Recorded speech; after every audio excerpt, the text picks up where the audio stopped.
Mom gave me this. She told me to let you read it when you're all alone. My 8-year-old granddaughter offered me a small booklet, the size of her hand. My daughter collapsed suddenly a week ago and remains bedridden and has not woken up.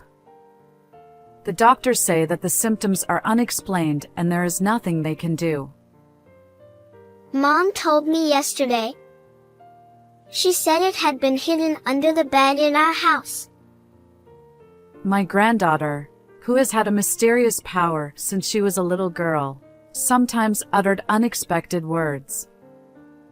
And those words were definitely true.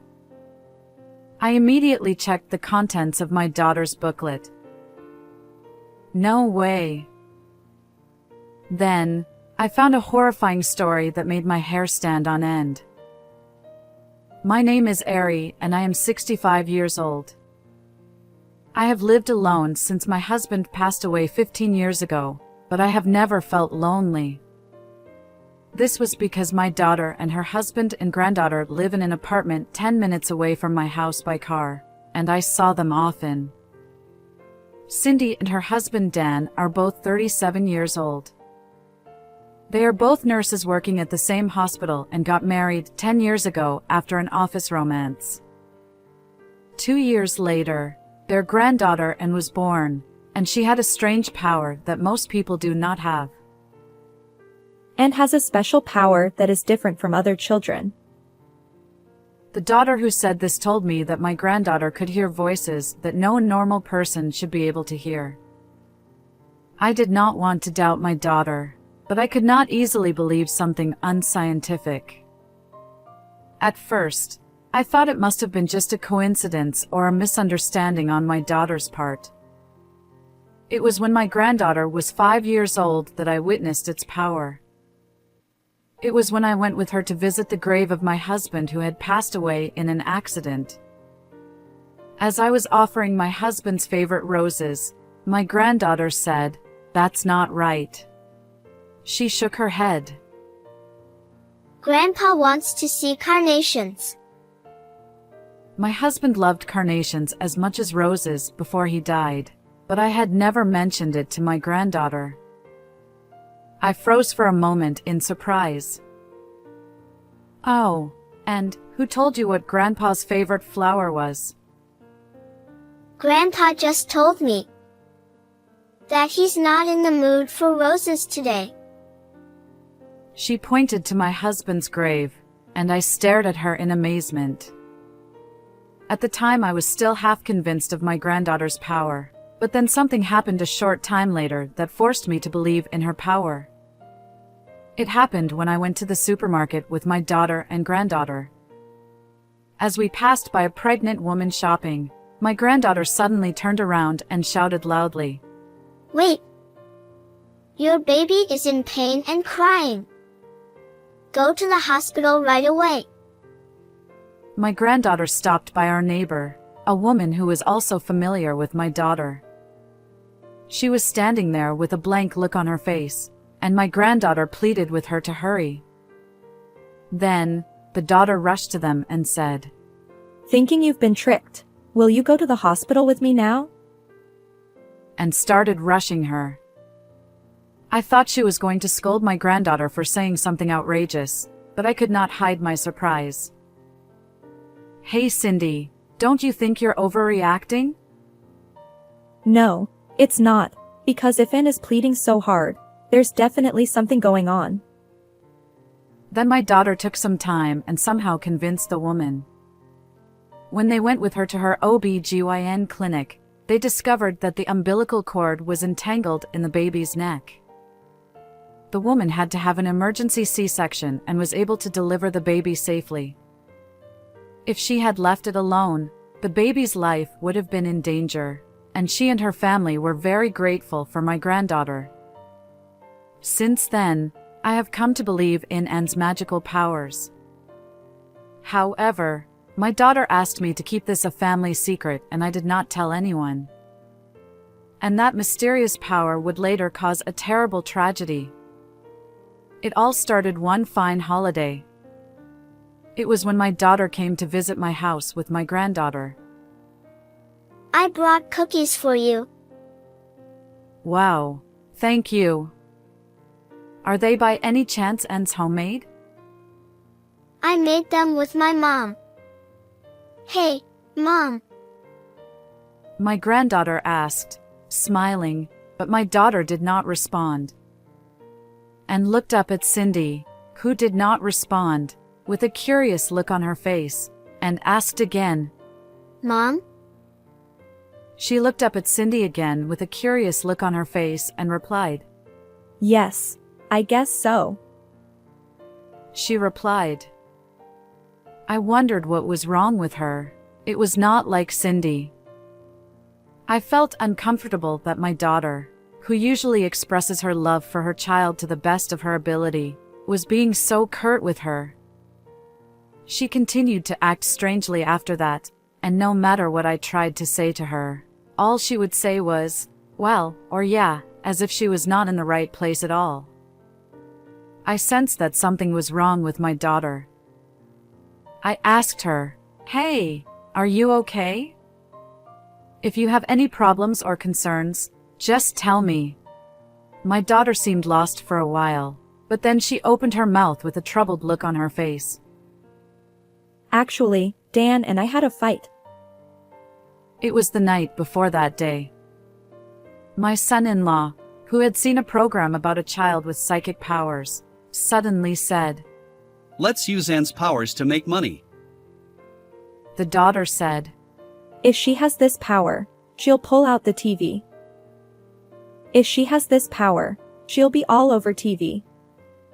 He's all excited about how he's going to become a billionaire. Hearing my daughter sigh in exasperation as she spoke, I frowned. It was obvious that if I did that, my granddaughter would be exposed to the world, and I couldn't very well agree to that. Treating Anne like a money-making tool is absolutely wrong. My daughter nodded her head and said, I understand, as I strongly pleaded with her. She thought it was up to Anne herself to decide when she was older whether or not she wanted to make her magical powers known to the public. I agreed with her and was relieved that Cindy had some common sense in her thinking. Have you told Dan how you feel? Yes, but he didn't seem too convinced. She really still wanted to discuss it, but her granddaughter, who had been sleeping, woke up and the conversation became moot. I was even angry at my son-in-law, but my daughter said she would not question him any further now. We were just talking the other day about how we want to build a house soon, and I think he's just temporarily feeling more comfortable with money. My daughter defends Dan by saying so. If Cindy, his wife, is like that, it is not for me to say. I decided to trust my daughter's judgment that my son-in-law's comment was a temporary distraction. A few days later, something unforgivable happened that I could not think of in that way. That day I was at a big park with my daughter, her husband, and my granddaughter. I was concerned about my son-in-law, but I was relieved that it was an unnecessary worry, as both my granddaughter and daughter were treating each other as usual and enjoying themselves as a family. However, that was a big mistake. The moment my daughter left my granddaughter's side to go to the bathroom, my son-in-law took her to the square where there was a street performance. As I followed him, wondering what was going on, my son-in-law suddenly picked up my granddaughter in his arms and lifted her as high as he could. Then, he took an extraordinary action. This kid has a mysterious power. She can hear the baby in her mother's belly. Showing and held up high to the people around her, the son-in-law shouted out loud while moving in a circle around her.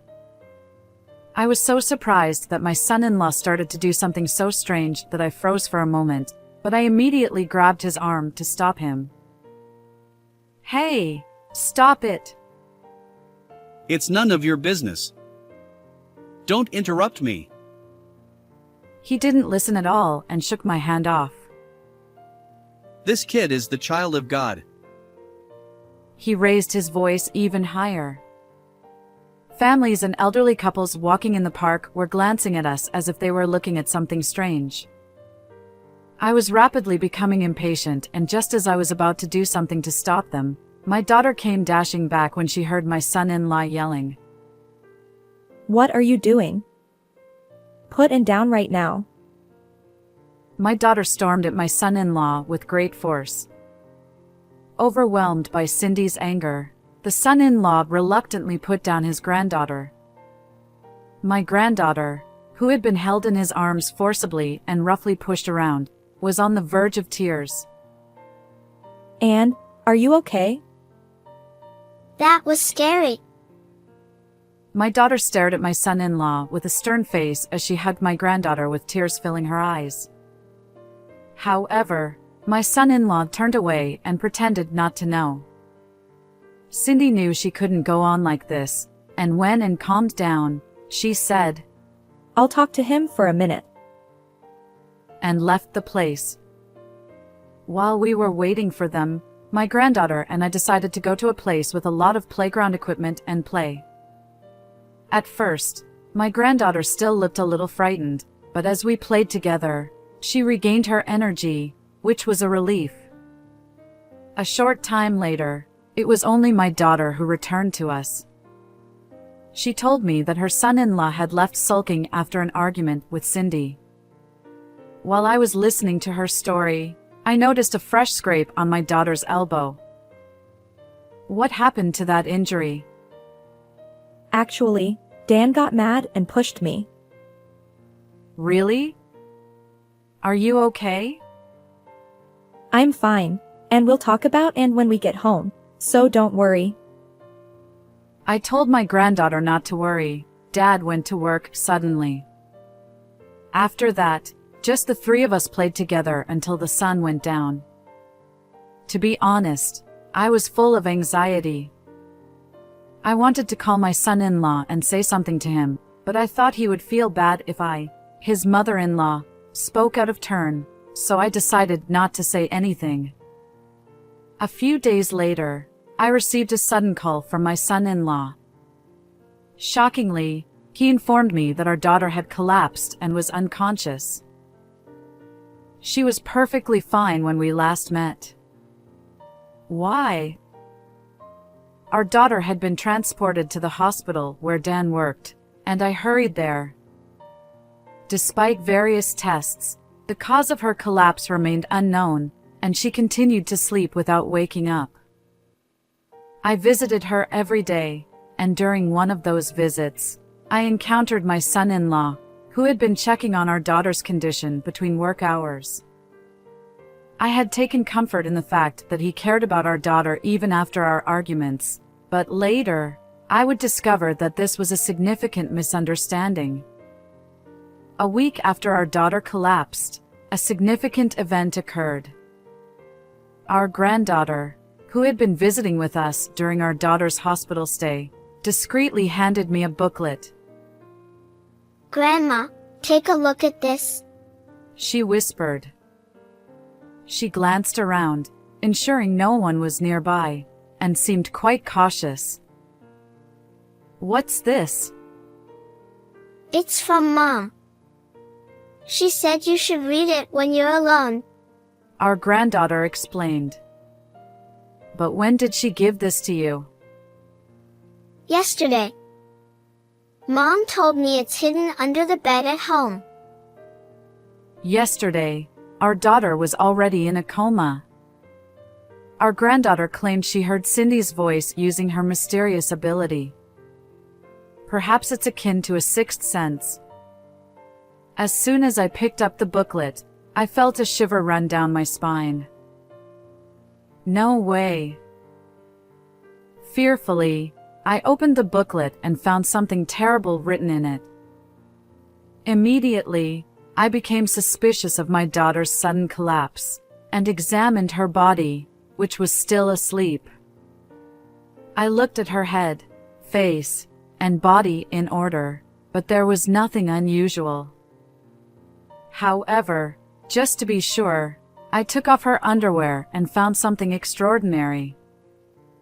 Unable to stand still, I immediately went to my daughter's house with Anne. We entered the house with my granddaughter's duplicate key and decided to thoroughly inspect the inside. I noticed a laptop computer on a desk in the corner of the living room. Curious, I decided to take a look at it, but it was locked. Grandma, look behind the desk. My granddaughter said to me as I was at a loss. I looked behind the desk as she told me, and found a piece of paper with a PIN number written on it. A few days earlier, she had dropped her pencil under the desk while doing her homework and found the paper by accident. I can't believe he keeps track of his passwords this way. My son-in-law must have changed his password so often that he could not remember it himself. So much so that there is something in here that should not be seen by others. Fearfully, I typed in the numbers on the paper, and the computer started up. As I carefully looked at its contents one by one, I discovered something unimaginable in a file at the edge of the screen. Oh no! What is this? The moment I saw it, I made up my mind that I would definitely grab the tail of the culprit who put my daughter in that state. And after executing one of my plans, I arranged for Cindy to be transferred to another hospital. Then that night, my son-in-law came over to my house in a great hurry. Why did you transfer Cindy to another hospital? He was so angry that he shouted at the top of his lungs, not caring about the neighbor's eyes even though he was on our doorstep. I thought it was the right thing to do, so I discussed it with her doctor and decided to do it. When I replied nonchalantly, his son-in-law raised his voice. Don't do anything selfish. My son-in-law raised his voice. I brought her all the way to the hospital where I work because I wanted to be close by and talk to her every day. The son-in-law lowered his eyebrows in an exaggerated manner and mumbled with a look that said he was worried about his daughter. I was so disgusted by his expression that I couldn't contain myself and stormed over to him the next moment. No way! You tried to send Cindy to the other side of the world. What? What are you talking about all of a sudden? After a moment of wide-eyed impatience, I silently offered something to my son-in-law, who immediately turned red and became angry. It was my daughter's booklet that I had secretly received from my granddaughter. The first part of the diary was a bland one, but after a certain day, it became all about my son-in-law. Just from the day you said you wanted to use and as a money-making tool. The daughter's diary said, Dan has been acting strange since we had the fight about Anne. He has become unfriendly and cold. Dan seems to be sneaking around on the computer looking up things. I can't help but feel uneasy. This is just a small part of the story, but I could see how my daughter was growing more anxious and distressed as the days went by. When I think of Cindy at this time, it is heartbreaking. However, in direct contrast to me, my son-in-law expressed his displeasure. I didn't behave that way. It's just my wife's self-serving assumption. The son-in-law looked annoyed and said, but such an excuse would not work. But such an excuse was not going to cut it, because on a page further down in the booklet something terrible was written. Then what do you mean by this sentence? Something like a syringe needle had fallen out, then I questioned him about it. He acted suspiciously. The son-in-law clearly looks upset. I read this section of the booklet and knew I had to do a thorough search of my daughter's house. And as a result, I found something extraordinary. What is this thing I found in your room? I confronted my son-in-law with a notebook with the word plan written on the cover. This notebook was filled with instructions on how to send my daughter to the other side of the world. When I showed it to my son-in-law, he broke out in a sweat on his forehead and said in a hoarse voice, "That's not mine." He shouted at the top of his voice. It was obvious that he was in a great hurry, and no matter how much he denied it, it sounded like he was saying, "It's mine." Why would I want Cindy gone? Oh my God, why? I love her, and there would be no reason for me to do that in the first place. It was obvious that what he was saying was a lie. Because he had more than enough reasons to want to bury my daughter. I had heard from my granddaughter that they had had a rather heated marital argument shortly before Cindy's collapse. They were at odds over N's mysterious powers, no matter how many times my daughter tried to convince my son-in-law. I'm going to use N as a tool of my business and become a millionaire. And he did not listen to her. She was against it and would never break, so you decided to take her in your hands, didn't you? And made up that story on her own. I bet she made up that plan as a prank too. How could an 8-year-old kid plan something like this? Besides, I found syringe marks on Cindy's body. How are you going to explain this? When I examined every inch of my daughter's body as she lay in her hospital room, I found something extraordinary. It was the injection marks. What's more, that's not all I found. When I found the computer at my daughter's house, I checked his online purchase history and found evidence of large quantities of nuts, chemicals, and syringes. Those nuts are used as a spice in cooking, but in large doses they can cause drowsiness. My son-in-law mixed a large amount of it in her food, put my daughter to sleep, and had her rushed to the hospital where he worked. Since it was the hospital where he worked, it was easy for him to secretly falsify the results of various tests. Since his daughter and son-in-law have the same blood type, he exchanged Cindy's blood with his own that he had originally prepared. In this way, after hospitalizing his daughter, he kept putting her to sleep with this and that, and tried to extinguish Cindy's life by injecting drugs little by little with a syringe. All these plans were written down in the notebook. I don't know anything. Please don't make me the bad guy when you have no proof that the notebook is mine. He was still trying to keep his mouth shut at this point, but we still had a trump card left. Well, I'll show you the definitive proof. As soon as I played back the recording, his face turned blue and his stubborn attitude turned into a panic. Oh my God. Why is this thing on there?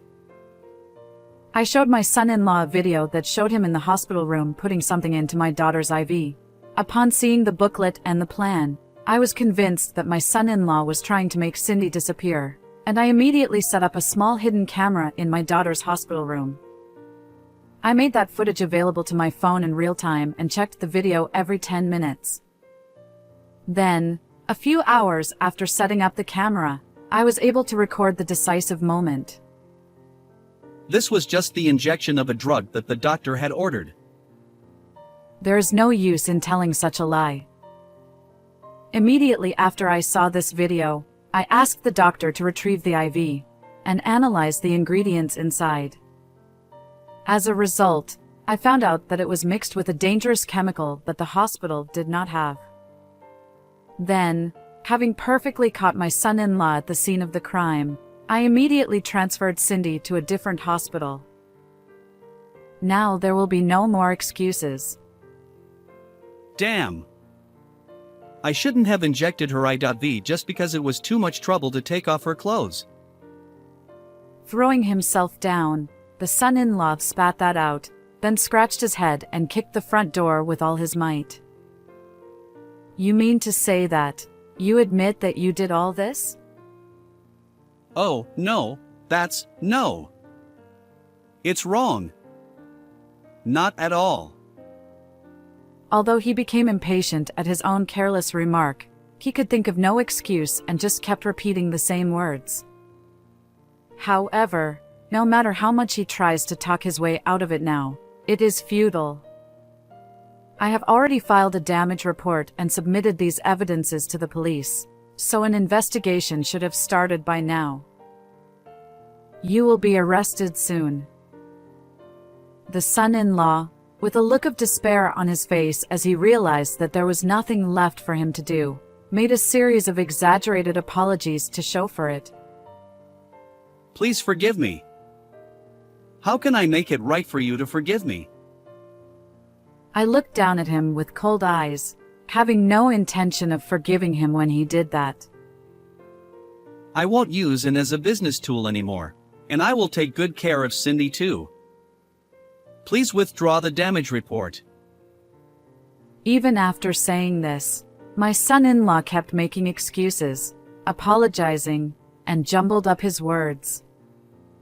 However, none of his words touched my heart, and on the contrary, only my discomfort grew.